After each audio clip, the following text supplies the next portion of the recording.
السلام عليكم يا ماما. حبيبتي عامله ايه؟ الحمد لله على السلامه. انا اقول الباب غصبانه بيرن اهو اللي انتي ايه طلبتيه ده؟ مني. لا مش معقوله. والله عملتولك. ليا. قعدت بقى ايه امبارح، بصي ظبطتولك ونزلت السوق، جبت الخضره والطماطم والبصل ونضفته ما وحشيتهولك. تحرمش منك، ده إيه انا رأيك طلبت بقى؟ من مرات ابني خالد تعمله انت بقالي قلت لي يا سنه. ماما وانا ما كنت عملتوش. بتعرفي تعملي حاجه؟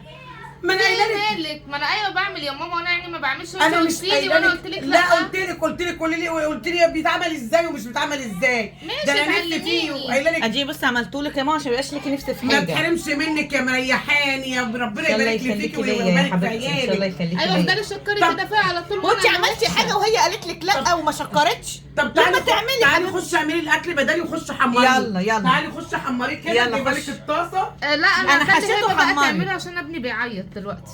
هو بقى دلوقتي ابني ابني بيعيط؟ انت كل ما تكلمك تقولي ابني بيعيط، كل ما اقول لك اغسلي المواعين ابني بيعيط. وتزعل لما تقولي طب تعالى بتعمل. اعملي، ده لو قلنا لك اعملي شاي بتقولي ابني بيعيط. ما احنا بنمسك ما انا ابني. ابني لسه صغير. هو ابنك على طول برضه. بيعيط؟ وهي ما انت عندهاش عيال بتقرصيه مكان. ولا ايه؟ ما عندها عيال، ما عندها عيال يعني بتقول له امراه بتعمل لي. يسعدك يا مرات ابني. حبيبتي ما- فعلا مرات ابني تريح ومرات ابني تجيب الضغط.